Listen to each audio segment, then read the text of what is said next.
Other day. I mean, it's been. Okay. Yeah. I did not was bad. I honestly assumed I really?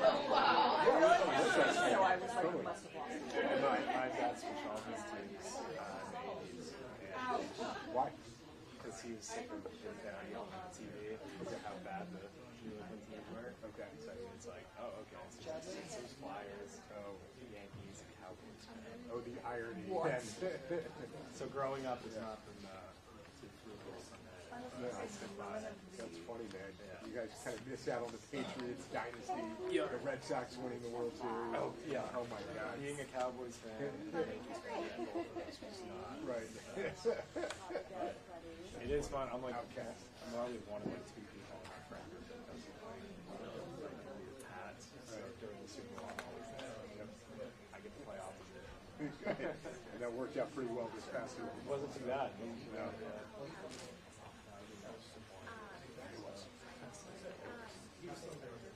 Yeah, it didn't feel like a Super Bowl. But you know what? Too often that's the case. Yep. Kind of anticlimactic. The expectations.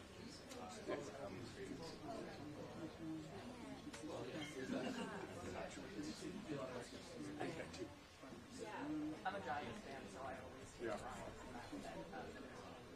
of the Brady era Patriots against them. Yeah, right. And I was in high school when The David Tyree. Yeah. Right. so that was my sister's college bachelor's. Okay. She had friends at Orlando. Okay. For that game. Oh, cool.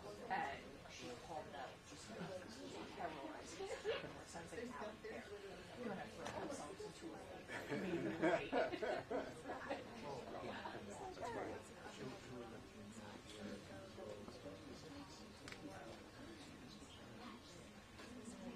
too easy now.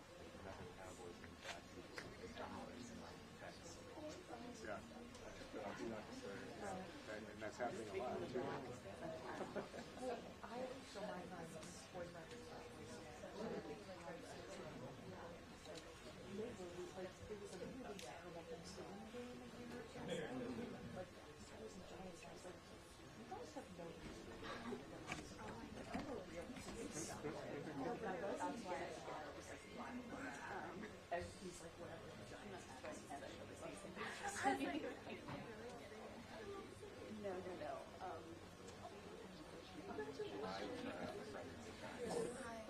It'll be exciting. Yeah, that's right. Scattered.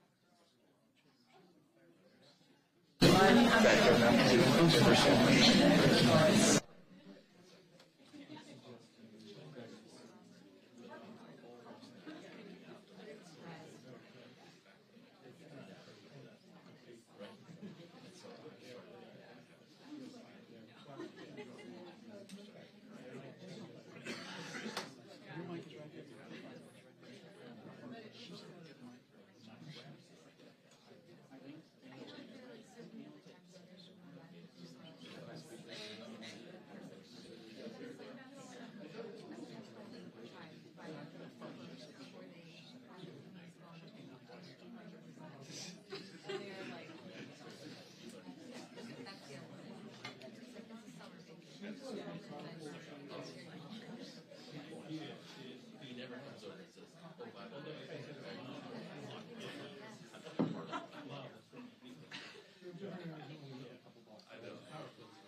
It's like one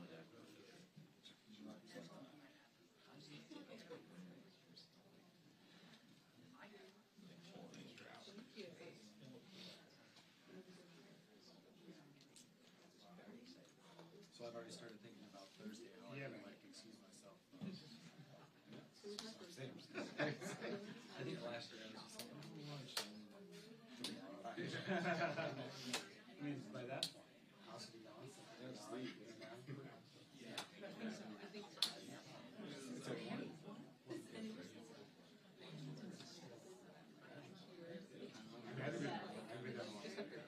It's okay. There you go. Now the pizza. I should probably call ahead of time and ask.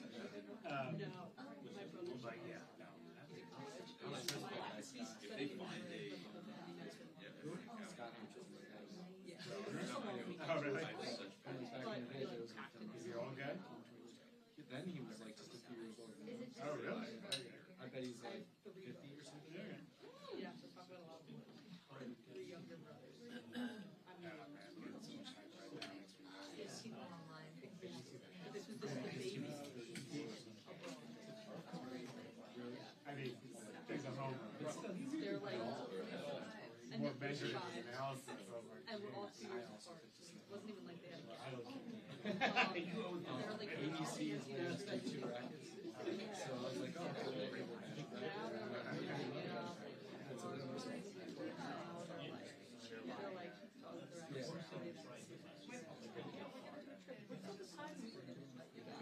I mean, realistic or just Arizona's I bet you are. I don't think I would have Well,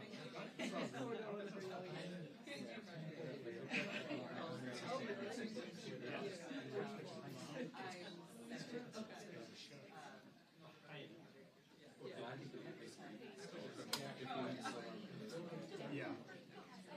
Which would make that huge.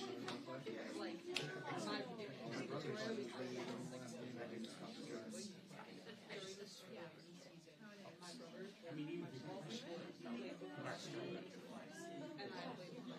So it was like, they would literally just sit down and think about who was going to double and every night there were just 2 pies of pizza. So it was like whenever someone's home, just eat when you're done. Because like we are like ships passing in the night. It's all crazy. Yeah, all the logistics. dude, man, I'm going to Cup Springs training or something. Literally, how the orders would be. Okay, so same thing. Yeah, same thing.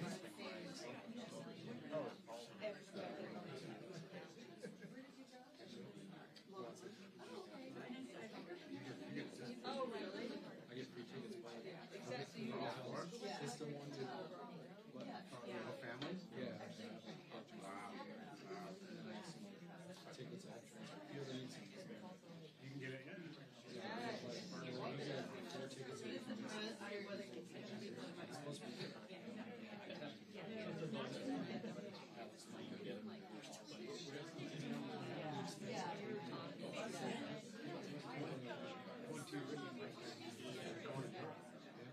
Stay. I'm sure. Yeah.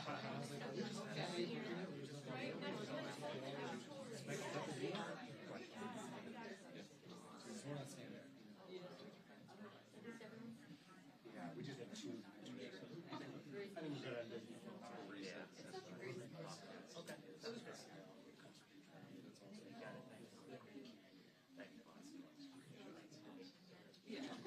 Ish. It was sticking around a long time, but I'm sure after a few tries. Sit down.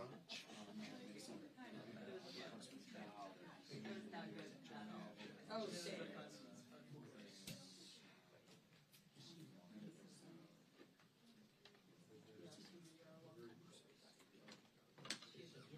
He was like the big prospect for them. All right, Michael.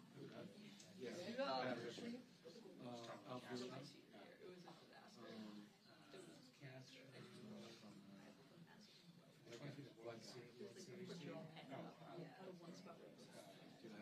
Chris Bryant. Yeah. Yeah. But wasn't he playing some? I think he played. Yeah. So like he was there when he was there.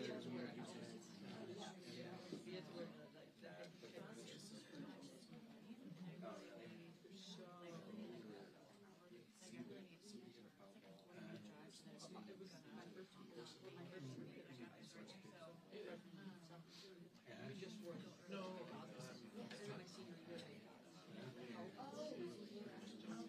not like the neck, but it's like it's this the goggles and then just has a head cover.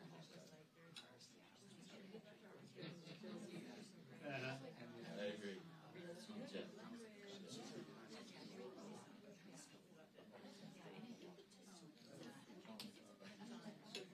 just what it's so like there was no chin strap or anything. Exactly. Really? It was odd. Yeah, like that. Yeah.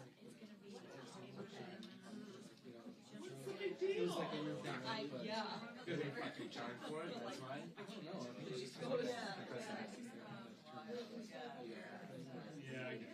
You didn't really cover the team like that. So, wow. I'm excited. Hopefully, like, the stars are there. Also, like, my younger brother is now. Yeah. He's actually the biggest of That's us. nice too. He's the baby, he's like the longest. It's a little, actually, it's been really hot. Yeah, really agree. You just get all the and it's like now my mom The budget is oh, changed like in the we have family. Yeah. And then she'll bring it home. She'll be like, all right, who wants this? Who wants that? You try that. It doesn't fit you. You go there. People must be tired. They play the rock for a little bit. They actually all and I was trying to be so it was like We did it in we did. So it was like during COVID, I would like I had pick them up every day. My dad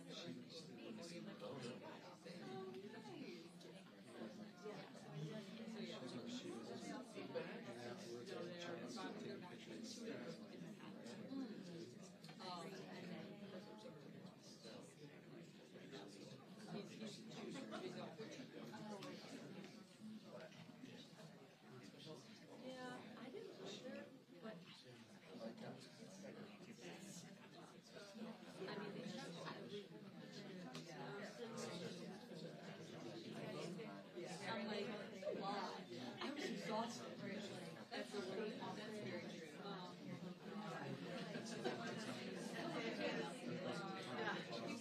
So he was that's he's like it's a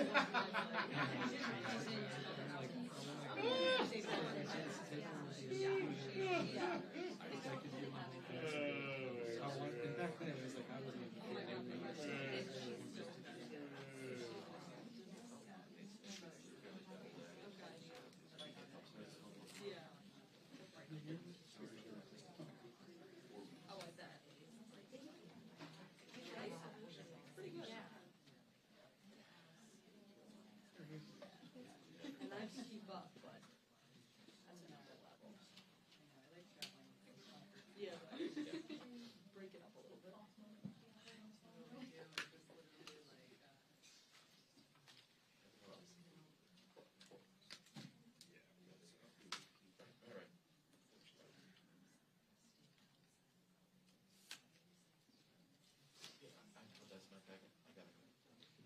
Okay.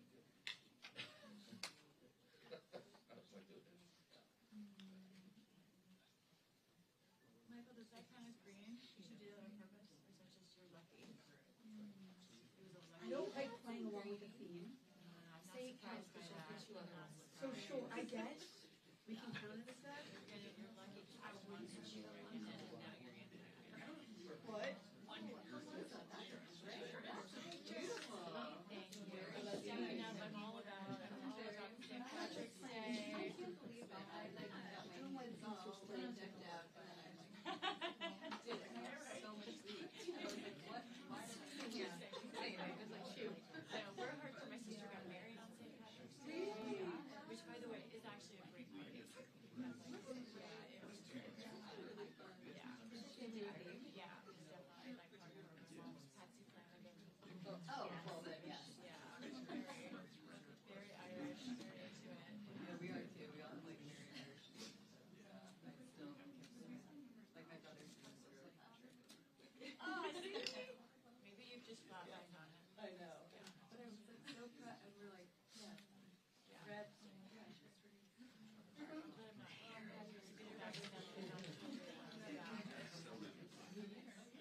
I'm not a hater.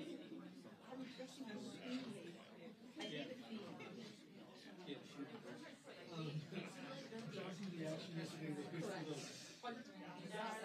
You got it. No, guys, we had like a serious leprechaun in our house.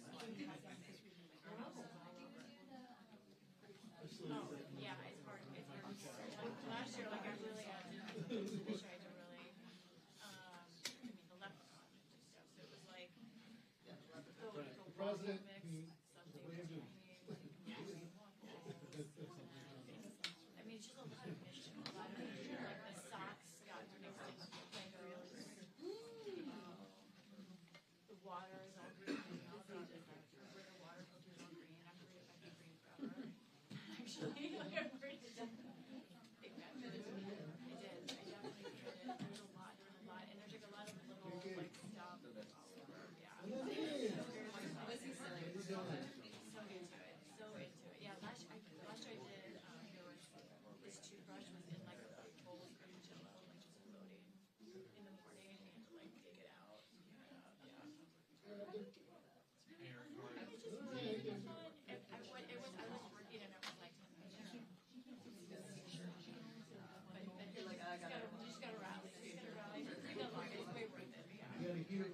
Johnson? You do. You gotta be there. First question. Inshallah.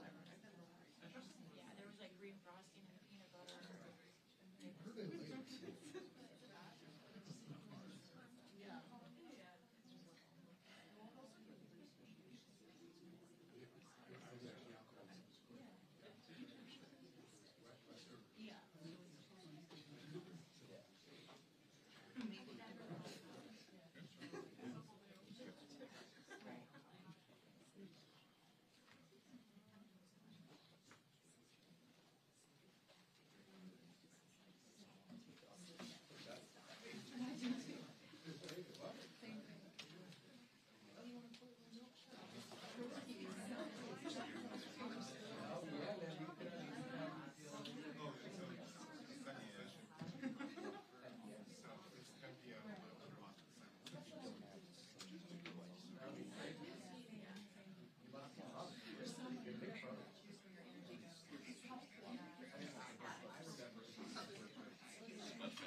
every other one is missing.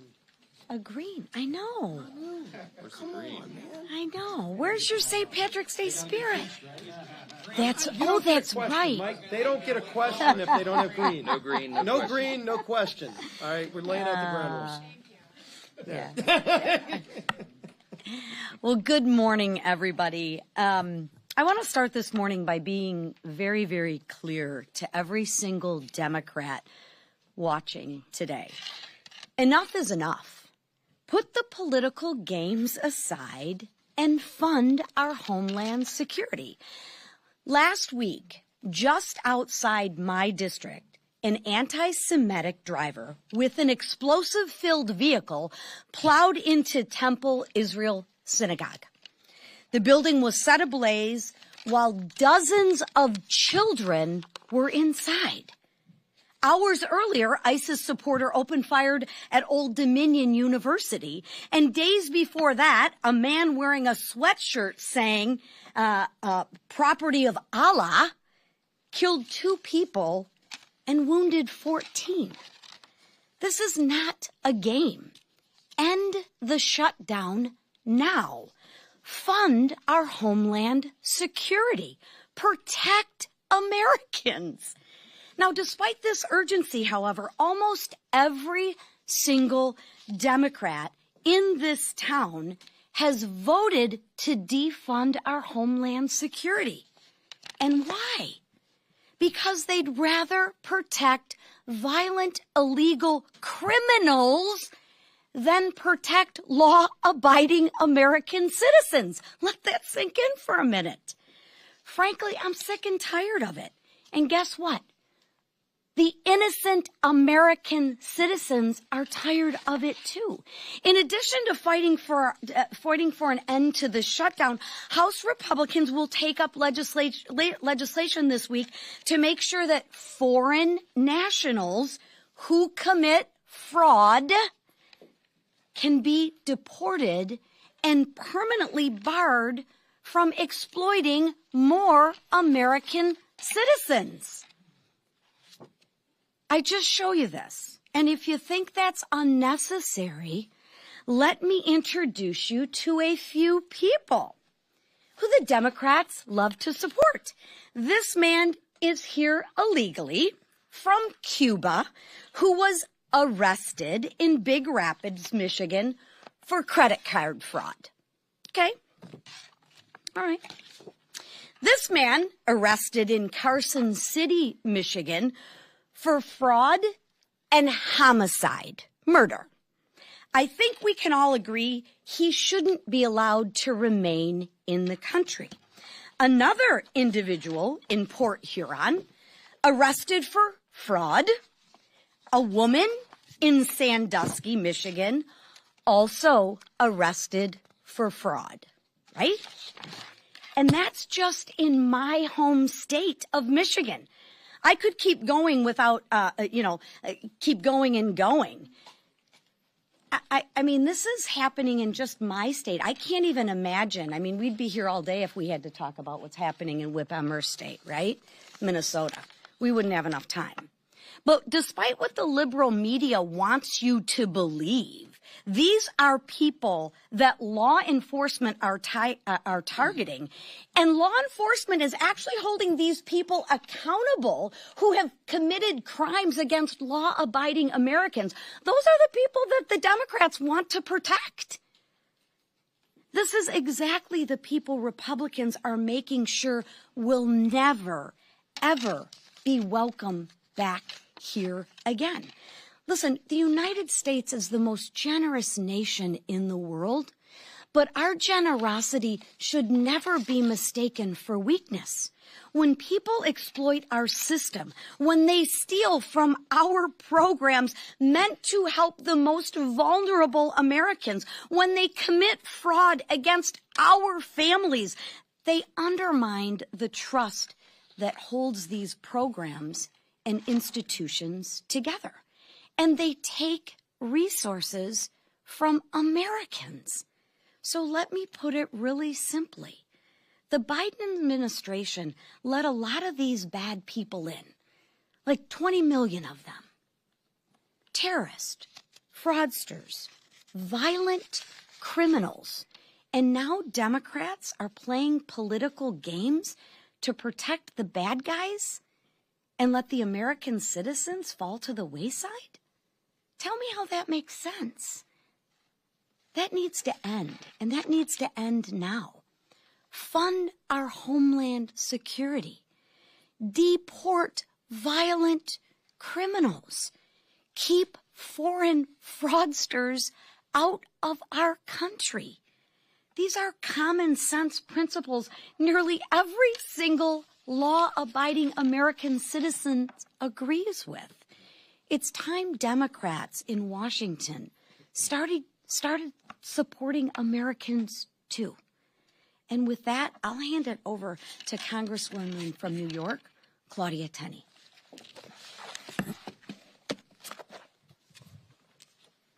Good morning. Thank you to my colleagues and to everyone here. This is an important piece of legislation. I want to thank everyone here who's supporting it and highlighting it.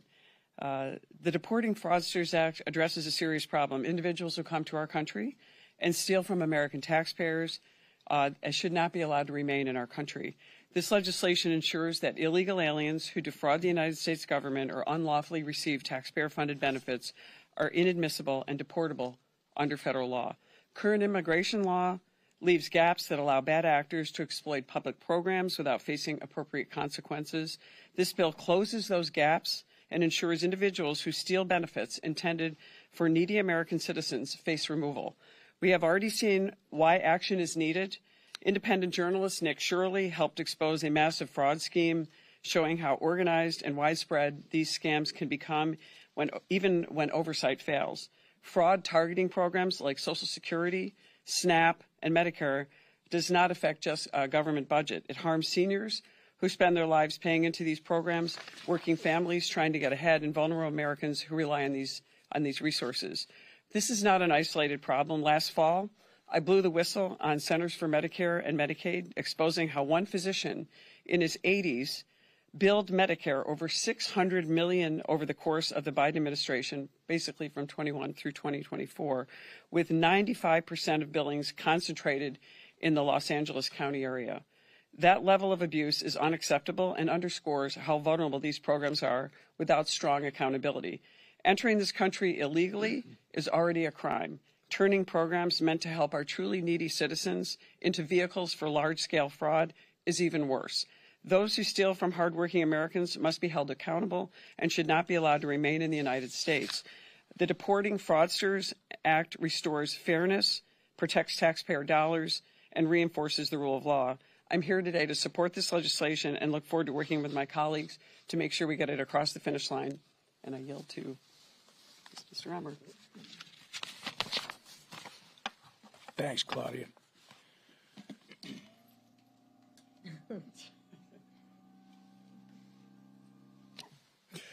Last week, 2 separate terrorists targeted Americans at a synagogue in Michigan and in a classroom in Virginia. Our prayers are with the family of Lieutenant Colonel Brandon Shaw, who was tragically killed by the monster who opened fire at Old Dominion University. The profile of the ODU terrorist is troubling. A naturalized citizen from Sierra Leone, convicted of attempting to support ISIS in 2016, released from prison early by the Biden administration in 2024, only to carry out a terrorist attack in 2026. The writing was on the wall. Yet the Biden administration's soft on terrorism policies and our nation's current immigration laws let this ISIS-affiliated individual stay in America and walk free. An American life was lost as a direct result. It's common sense that any naturalized citizen who joins or supports a designated terrorist organization should be denaturalized and deported. But under current law, it's virtually impossible to do so. That's why Senator Eric Schmitt and I introduced the SCAM Act earlier this year.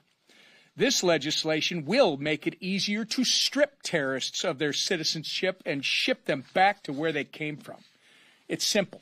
Terrorists do not belong on U.S. soil, naturalized or not. As our nation faces varying threats, I will remind you that the Democrats have now shut down the Department of Homeland Security for over a month. Airports across the country are feeling the impact.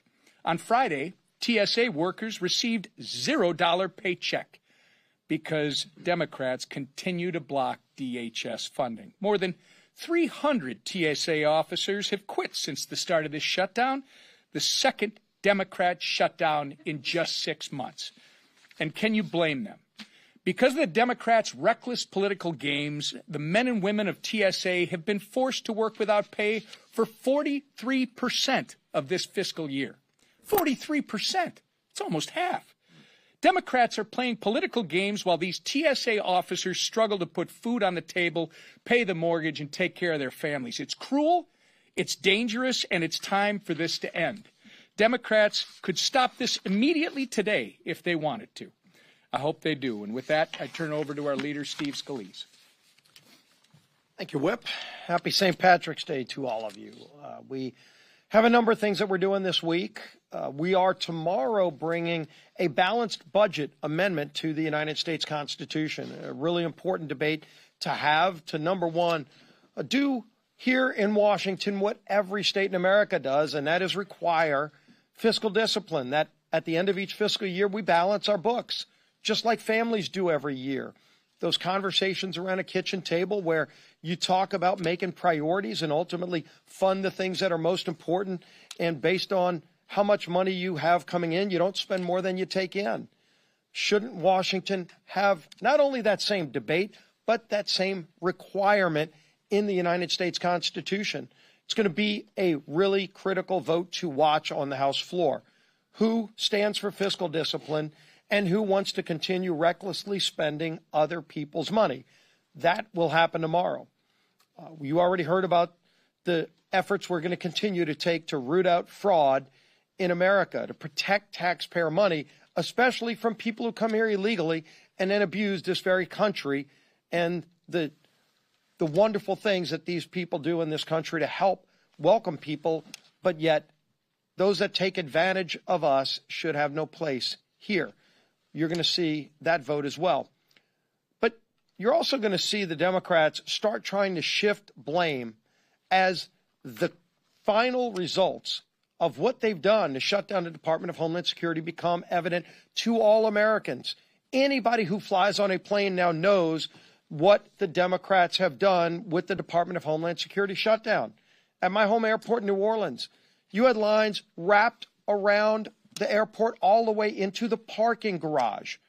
People waiting over 3 hours and missing flights because Democrats want to have yet another tantrum. It's not the first time that they've tried to spark chaos in the country.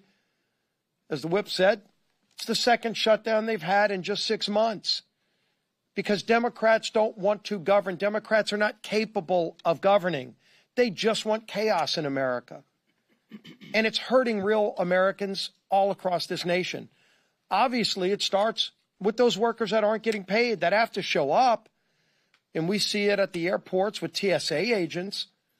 Over 100,000 employees of the Department of Homeland Security are working without pay because Democrats don't care about people. And this week, you're going to hear him talking about a discharge petition. Let me tell you what that is. It's yet another attempt by Democrats to defund the police. It's a defund the police discharge. That's what it is. Why? Because go back to the Summer of Love. You know, when people were burning down cities, Democrats' crazy idea was to defund the police. They tried it. The American people recognized it for what it is, one of the dumbest political ideas maybe in the history of American politics. But the Democrats aren't done with it. Now that you're in another moment of Democrat-created chaos, what is their answer? To defund law enforcement again. That's what their petition does. The American people aren't going to be fooled by it. We don't fund agencies piecemeal. You fund the things you support and you don't fund the things you don't like. We have a Department of Homeland Security. It was created in the wake of 9/11. Democrats are operating like it's September 10th, before 9/11 happened. They want to repeat those mistakes by shutting that critical department down at a heightened level of security. We've seen the terrorist attacks here on our homeland. We know what's going on, and yet Democrats have voted to shut that department down because they don't care about American people. They don't care about families. People are missing flights. People are going without pay while working. Hundreds of them have quit. TSA workers that just said, I can't do this anymore. I've got a family to feed. I've got to go get a stable job. And working for the federal government under Democrats' crazy radical chaos is just not a place where they can be.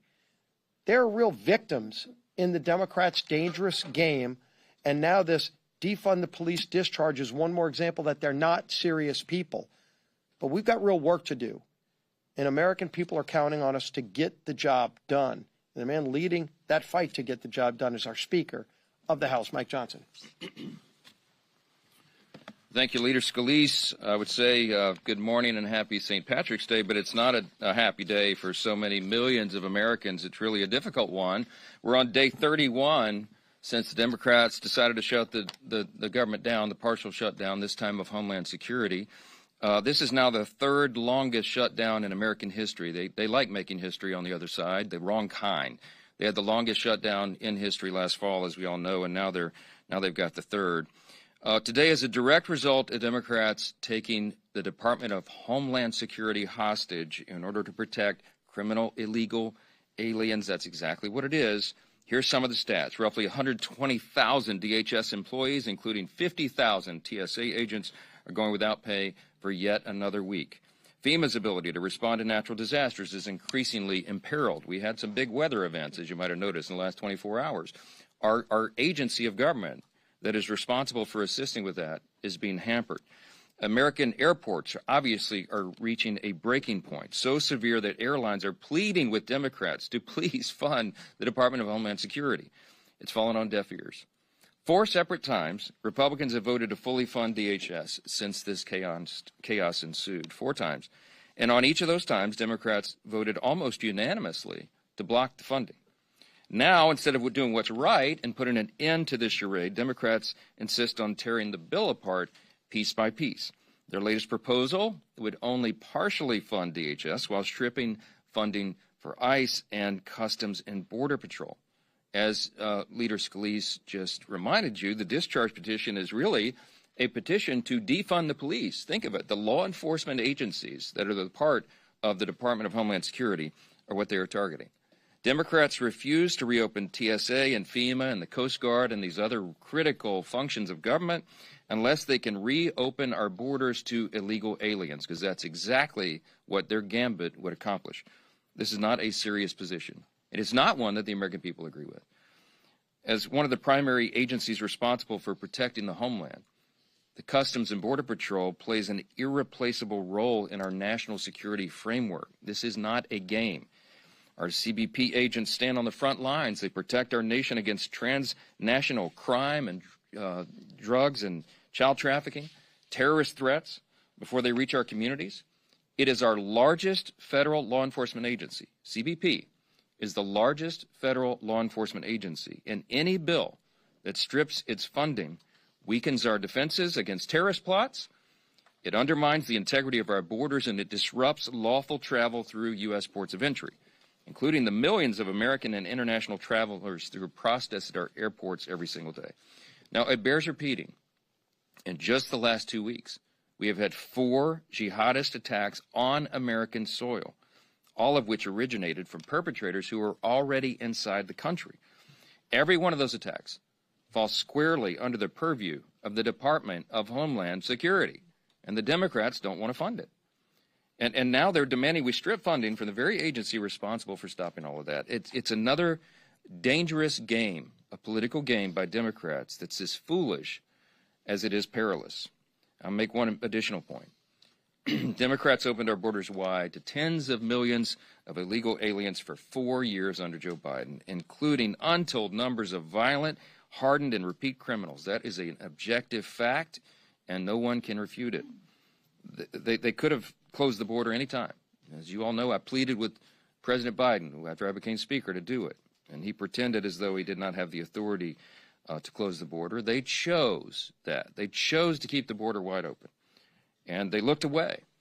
And that happened until President Trump was returned to office. And obviously, we secured the border in a very short number of days because the law was always there. He always had the authority. And thankfully, we got a commander-in-chief who understands national security and safety.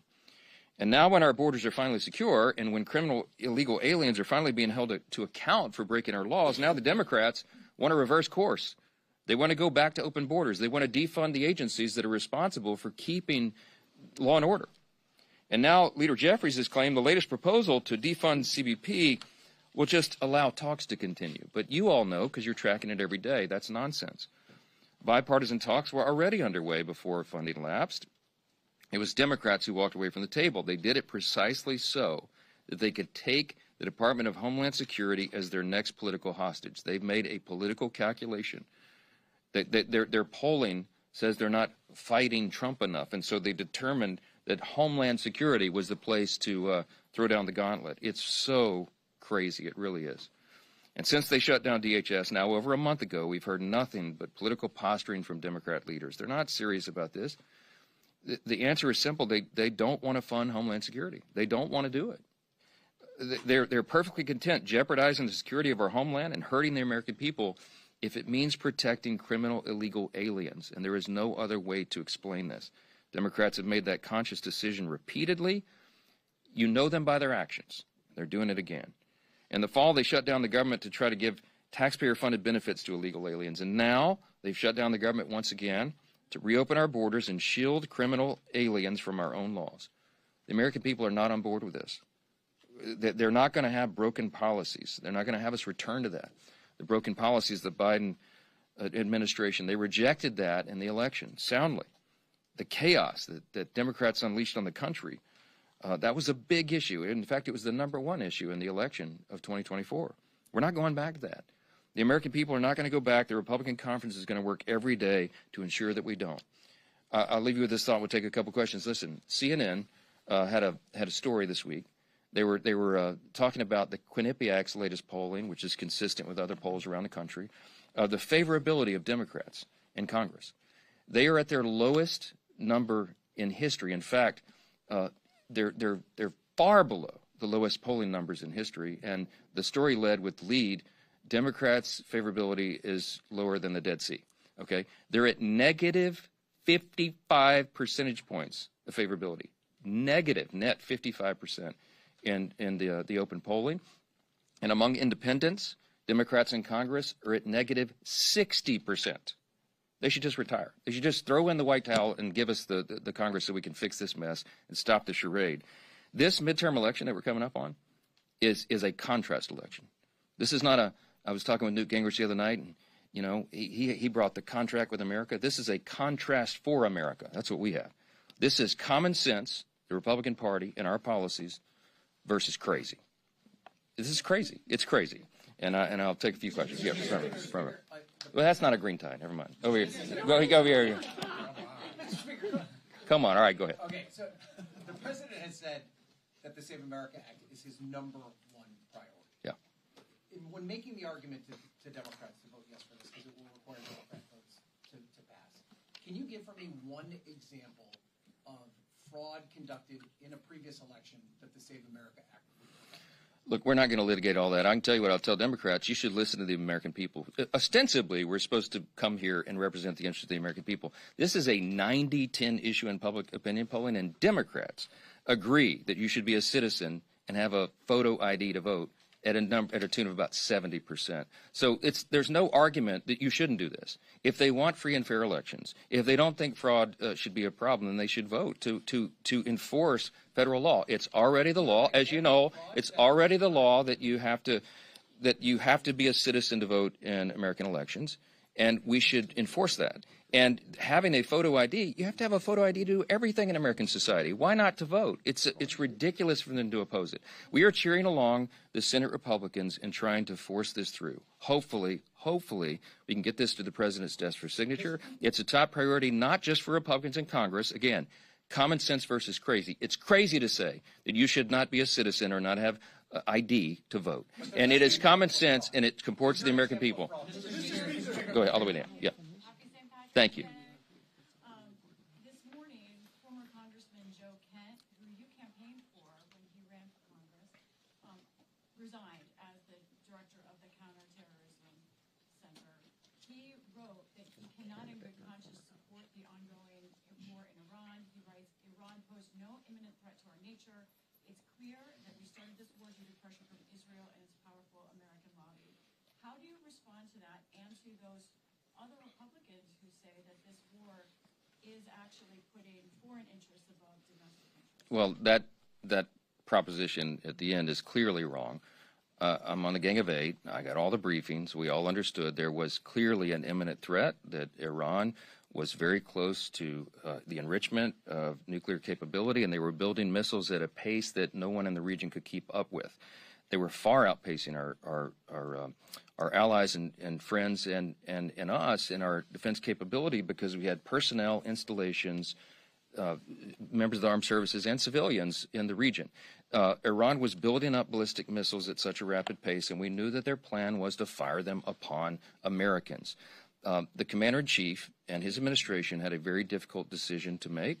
I don't know where Joe Kent is getting his information, but he wasn't in those briefings, clearly, because the Secretary of State, the Secretary of War, and everyone, the Joint Chiefs of Staff, General Kane, they had exquisite intelligence, and we understood that this was a serious moment for us. Had the president waited, I am personally convinced that we would have mass casualties of Americans, service members and others, and our installations would have been dramatically damaged.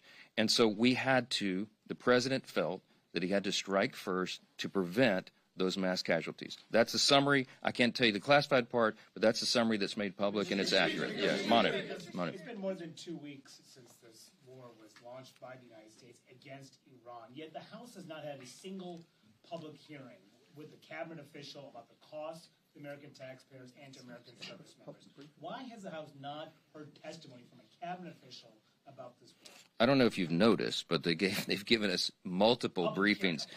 Well, it's still, we're in the midst of a couple of weeks long operation that's very sensitive in its mission and scope, and you cannot go outside of the classified briefing to give to the public the information, because it would adversely affect our mission.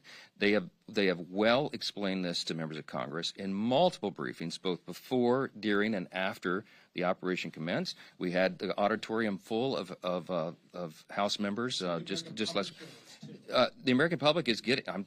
I've just relayed to you the summary of the non-classified information. All members are out talking about it around the clock. You're following them around with microphones, getting their clips and insights and their opinions.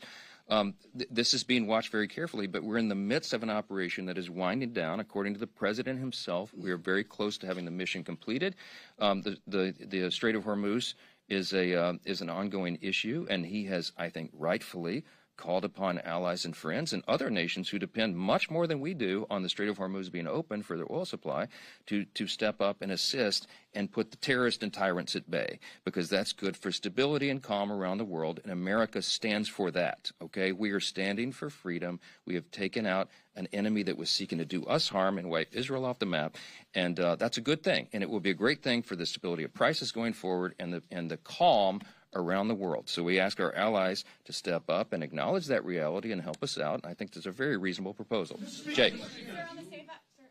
On FISA, Yeah. are you going to move a clean extension? Is that your plan? My plan is to move a clean extension of FISA. As you know, FISA in Section 702 is responsible for the large measure of intelligence that we use to protect and keep Americans safe. It expires in April, and we're looking at that deadline, and hoping that we can get a clean authorization done for at least 18 months. Now, why would we go that route? Because you remember last time it was up for reauthorization, we instituted 56 substantive reforms to FISA. By every measure and review, those are working just as we planned. We've not had the abuses that were happening before those reforms, and everybody in Congress understands the necessity of ensuring that we keep the homeland safe, except for the Democrats, who, as you know, are choosing not to fund the Department of Homeland Security. One more. Thank you, Mr. Speaker. President Trump recently has said that the war in Iran will be over when he, quote, feel it in my bones.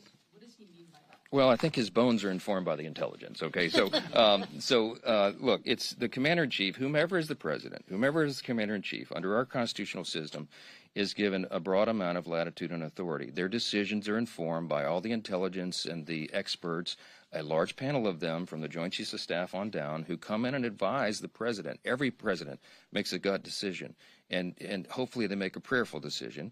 I think this president will as well. He's getting great advice from great people, and I'm very encouraged about where we are. I think this will wind down quickly, and it's going to be in the best interest of America going forward and of the whole world. Thank you.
I must give you a hard time for your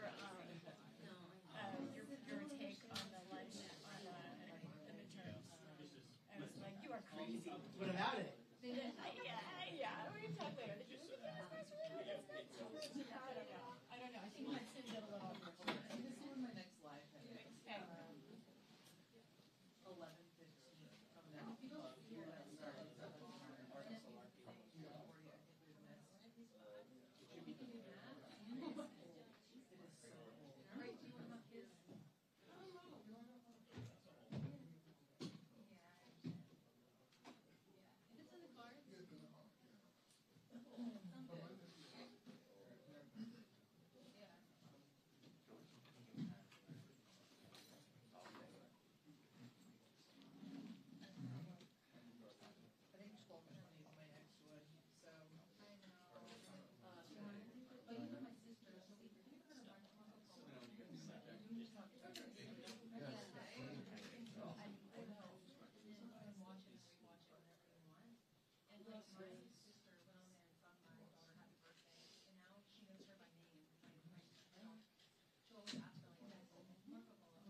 11:15 from now.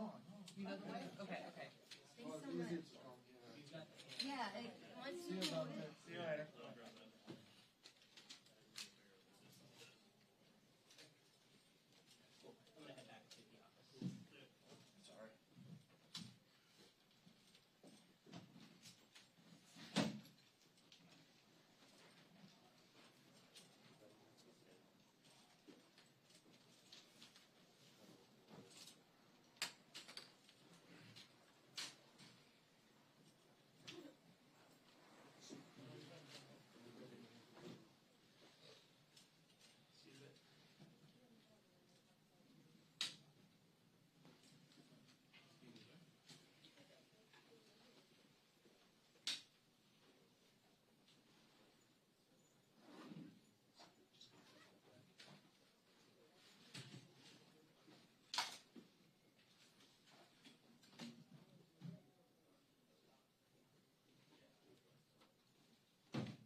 Good.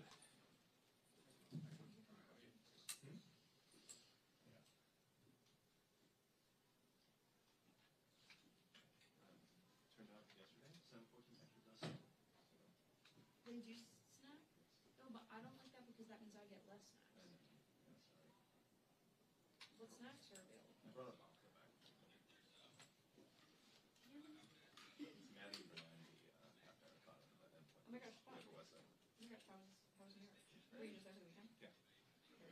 Just for the marathon. Did you do the New York marathon? No, it's the, she did the, That's what happened. Hey, how are you? Just a class that starts at Hospital. Yeah. Oh, that's so cool.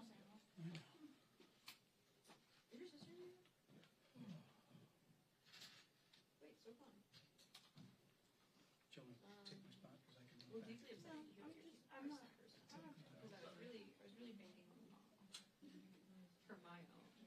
But it's okay. I got my like a million boxes of house cookies yesterday. Oh, from kid. Yeah, finally. Well, and I ordered for like my whole home. Plus more than just like 6 people. I'm a thin mint. I'm a basic person. I love a small and a thin mint. I opened both of those boxes yesterday. The classic, they're better because they're better. I was gonna say, I'm a big believer that certain things are basic for a reason. There's a reason that certain shit comes in those, because no one can match the perfection of things. Yeah, I got a box of thin mints. Well, no, the best is the thin mint versus whatever. What? Yeah, that's good. I can see So I those. guess they're just like chocolate milk. I'm a big thin mint in the freezer. Those are so good. Thin mint in the freezer. Yeah, the smokes were really hit yesterday. What's the chocolate covered peanut butter ones? The peanut butter patty, right? Yeah, there's the peanut butter patty. Are those Tostitos? Are those the same ones? There's one that's the peanut butter sandwich. Heads and up. one that's the. That's the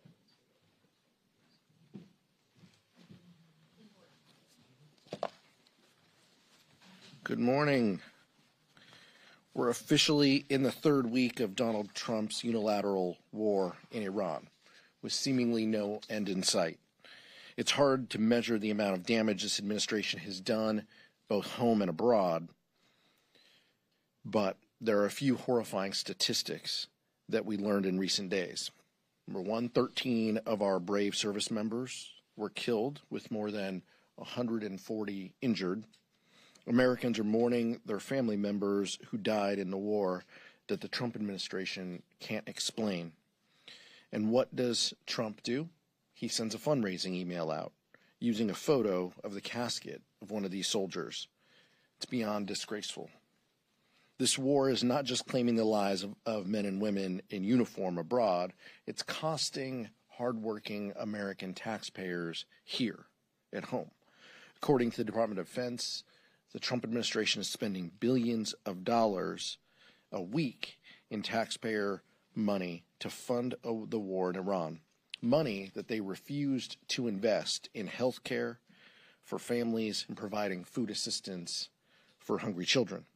Americans can't afford their doctor's visits or their groceries or gas, and we're watching the Trump administration send more tax dollars abroad.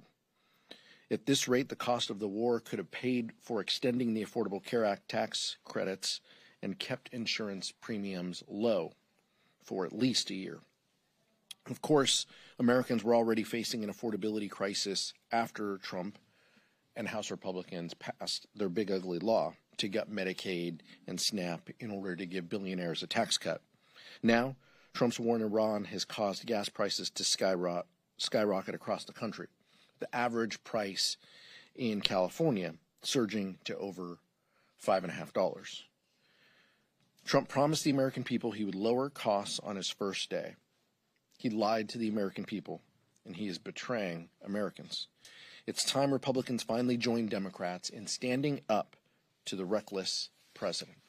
Vice Chair Ted Lieu. Thank you, Chairman Aguilar. The American economy is getting worse. The last economic report showed that GDP was revised downwards to an anemic 0.7% last quarter. It also showed that core PCE, the Fed's inflation gauge that they prefer, increased. So we have a slowing economy, increasing inflation, and now diesel has hit over $5 for the second time in U.S. history. All of this has hurt and will continue to hurt consumers even more. And what is the response from the Trump administration? I'm going to quote for you what Director of the National Economic Council, Kevin Hassett, said on national TV. He said that hurting consumers is, quote, the last of our concerns. So I want the White House to send Kevin Hassett to every single TV channel and to every single swing House district where you can tell the voters of America that hurting consumers is, quote, the last of their concerns. And that is where the administration is. They don't care about the American consumer. They don't care about people who can't make ends meet.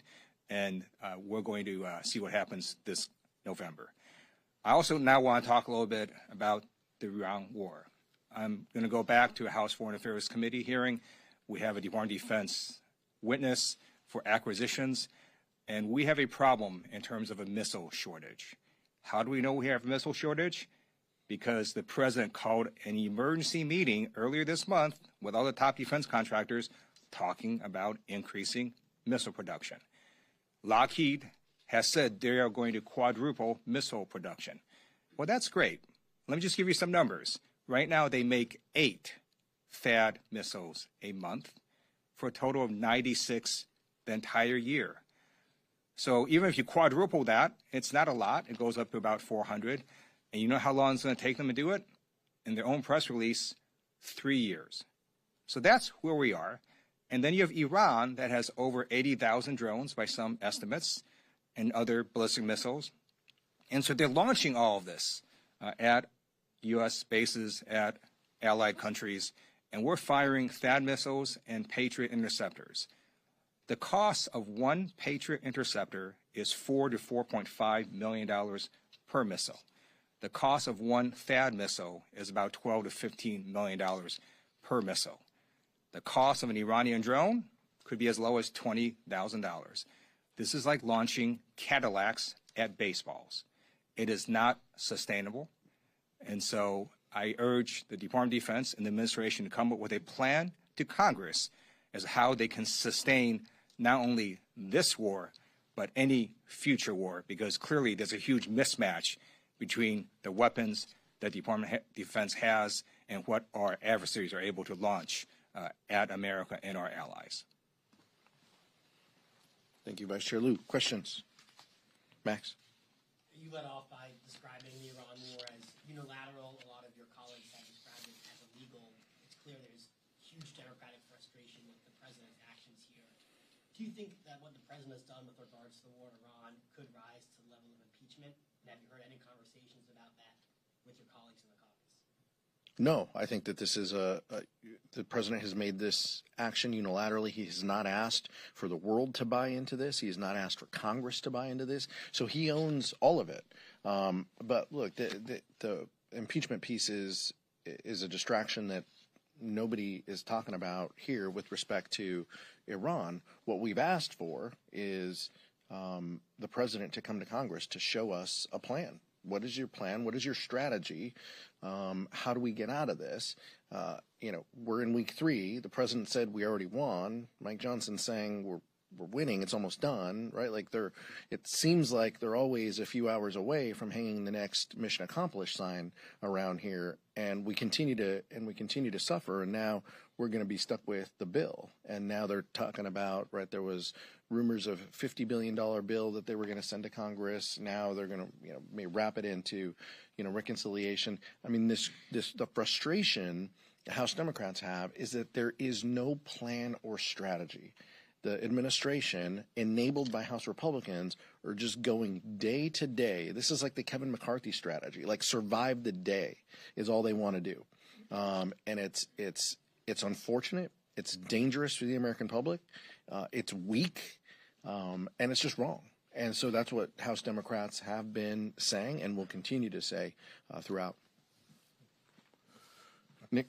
Speaker Johnson up here just said that Republicans are going to try to move a clean FISA extension. Is that something you can see Democrats supporting? We have a classified briefing, I believe, tomorrow. I want to defer to Jim Himes and the Intelligence Committee, our judiciary counterparts. who are kind of weighing into this. We want to know, House Democrats want to know, how have the reforms that we enacted a few years ago, how have they gone? What data do they have to back that up? Obviously, generally, a clean CR is a path of least resistance. That is what people can gravitate to, but I think many of us want to understand how the law has been implemented in the recent past before we, take firm positions. We'll get the classified briefing. We'll weigh in. If there are reforms that make sense for FISA, then I think there would be a willingness to look at those. But I understand the math is incredibly hard for the Speaker. Counting votes and passing things is difficult for him. So, we'll see what the future holds. I'm just speaking for myself personally. There's no way I will support a clean FISA extension. There is no way I'm going to give the Trump administration this mass surveillance authority. And it's not just the Trump administration. It is any administration, Democratic or Republican. And let's just look at what recently happened. There was a massive blow-up at the Department of Defense with Anthropic because Anthropic did not want their AI large language model to be used for mass domestic surveillance. And the Department of Defense and Anthropic disagreed on that. The NSA is within the Department of Defense. And so the Department of Defense clearly has signaled they want to use AI for mass domestic surveillance. And there's no way whatsoever that FISA, in my opinion, I'm not going to vote for a clean extension. And so that's where I am. That's one Judicial member that I think they know where he stands. Michael? Thank you, Mr. Chair. The President signed an executive order yesterday establishing a task force on fraud that J.D. Vance, Vice President J.D. Vance, will lead. The administration highlighted some states with high-profile fraud allegations, including California. Since both of you all are California Democrats, I wanted to ask if you thought the administration is using legitimate oversight concerns as a pretext to target blue states and potentially restrict access to, safety net programs like SNAP and Medicaid. Do you think that this is a pretense for them to further restrict these programs that you say were attacked in the One Big Beautiful Bill Act? Yes, I mean, absolutely. This is, I'm curious to see the full list of the states that are involved, but California, Minnesota, Illinois, New York, Maine, and Colorado. Yeah, shocking that those are blue states, blue governors that they're going after. But this is just part and parcel of what the administration continues to do. We still have closer to the vice chair's district than mine. We have areas that were ravaged by a federal disaster that the administration has not owned up to the responsibilities to help assist. They are willing to hurt people, whether it's Kevin Hassett talking about the consumers, which are you, the public, or people who suffer from a natural disaster. They are willing to have you hurt or suffer and have less resources just because you live in a blue state. It's wrong. It's not how Democratic administrations have operated in the past. I think thankfully for us, J.D. Vance has a hard time, doing any job. But we'll see. Look, if there's legitimate waste, fraud, and abuse, Democrats are always willing to engage and have conversations. There is a process to do that. There's inspector generals when the administration doesn't get those. There's inspectors general who can weigh in, provide reports to Congress, GAO reports that give us guidance where we can make these programs better. But this is just an effort to penalize blue states. It's incredibly transparent. The American public sees it.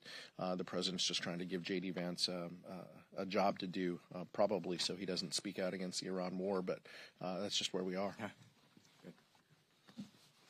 Thank you, Chairman. The Senate is moving forward with the SAVE Act this week, and polling shows a majority of Americans support requiring voter ID to vote. Are you concerned that Democrats might be on the wrong side of the issue on this? No, not at all, because it isn't just about voter ID. This is about turning your information over as a voter to Homeland Security. This is about requiring women who don't have their voter rolls matching their birth certificates, many who have been married. This is requiring those women to get an affidavit in order to vote. This is about making it more difficult for people to vote. This isn't the SAVE Act. This is the Save Republicans Act. And that's exactly what they're engaging in. Now they've spun this whole tale to their supporters and their friends. And so now you see the MAGA universe is pushing back because they have, they believe this. They believe that this can be done. They believe the president when he says this is the top priority. They believe the president when he says, I'm not going to sign anything else until I sign the SAVE Act. They have bought into it. But this isn't just, we need to be honest with the American public as well, that this isn't just about providing an ID. This is about what states' rights are. Republicans used to be the party of states' rights. Now they're the party of nationalizing the election. And this is about states being able to make decisions for themselves. There are states that require ID. There are states that are more restrictive on vote by mail.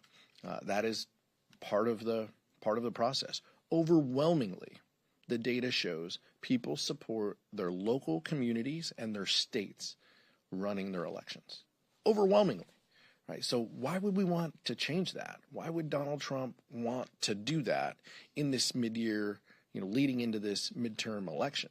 It's because Republicans know the only way they win, the only way Mike Johnson continues to be speaker, is if fewer people vote. If ballots are sent back, if they stop allowing mail-in ballots, if they stop allowing people, everybody who is able to vote, giving them the access to vote. That's how Republicans win. And so that's why they're wanting to, they're willing to spend 5 days debating or whatever it's going to end up being, debating this bill that isn't going to become law. Because they also, and you see, folks like John Cornyn take completely different positions than they have years ago, all to satisfy their base. It is so incredibly sad and disingenuous where Republicans have gone on this, but I think the American people see through it. They see that this is the Trump administration wanting to give your data over to DHS. They see the Trump administration trying to make it more difficult for you to vote. That's all this is about. Thank you. I'm not opposed to voter ID requirements for voting. I'm opposed to stupid voter ID requirements. And the SAVE Act is insane because you know what it does? It's going to say for most people your driver's license doesn't count for you to be able to vote. So how do you prove you're a citizen? Well, hope you have a passport. If you don't have a passport, you got to go try to find your birth certificate. But if your birth certificate's name doesn't match because you're a woman and married and name change, guess what? Doesn't count. So all these people, women and people who don't have passports, are going to get disenfranchised immediately. And that's why I agree with Senator Lisa Murkowski, who was a no on the SAVE Act, because she says it's going to hurt her own constituents. You're going to have all these people who can't vote because they can't prove they're a citizen. And it's not that easy to prove you're a citizen. Because again, in most places, your driver's license will not work. And you can't use a student ID. There's all sorts of IDs that people cannot use. And then what exactly is a problem that they're trying to solve? If the problem is undocumented immigrants voting in elections, that is an infinitesimal problem. Just go and research on the internet. It is so small. And why is that? Because undocumented immigrants want nothing to do with the government. Because, again, to vote, not only do you have to vote, you have to first register. How many undocumented immigrants can go, yes, I'm going to give all my information to the government that's trying to maybe deport me? No way. Undocumented immigrants just aren't going to register to vote. And if you don't register to vote, you're just not going to be able to vote because it won't match the registration rules. So this is a problem that doesn't even exist. As I just want people to understand that. It's a problem that doesn't even exist, and it's going to disenfranchise so many people. And by the way, the top 10 states with people without passports, all red states. When it comes to the Department of Defense and Anthropic and the contract, does Congress need to step up here and set some parameters as to what is in these contracts and how the DoD can be using these major AI companies? Yes, and I think the National Defense Authorization Act will be the first opportunity for members to weigh in from a policy perspective. If we need to add in language on the appropriations side as well, but this is a policy and a funding issue that is incredibly important. This is worth Congress weighing in, and it's something we, to be honest, I've served on the House Armed Services Committee. I've served as a defense appropriator. It never occurred to me that an administration would come in and want to use only AI to target and to kill people, and to have no humans in the kill chain making decisions. This is shocking, and this wouldn't be the case in any other administration, but that's clearly the authority that Pete Hegseth wants. And so it's scary, but because of how the administration has acted, it's going to necessitate policy. And so I think that's what Democrats want to ensure happens, and will take multiple opportunities in order to get there. So there are two issues related to this Anthropic contract. The first was mass domestic surveillance. So you just might want to ask, why does this administration so want to use AI in mass domestic surveillance? How about we just don't do mass domestic surveillance? And the second issue is having AI fully control lethal autonomous weapons. And here's the problem with that. Even the most advanced AI models still every now and then hallucinate. You just can't have a lethal autonomous weapon with an AI model that every now and then might hallucinate and have no human in the loop, as Chairman Aguilar said. So clearly there need to be reforms. Thank you, Mr. Chairman. I wanted to ask you, get your reaction to Joe Kent saying that he was stepping down from his position today, and also follow up to that. Do you guys see this split in Republicans' coalition as any indication you could get Republicans to support Democrats or join Democrats on issues like war powers resolutions? No, look, I don't have a reaction when extremists like Joe Kent say, "I'm out of here. This administration isn't doing what they said they were going to do." I think it's incredibly telling. Look, the important thing, this isn't about who can we reach out to and will Republicans support a Democrat. No, this is about the president's words, and people have believed him.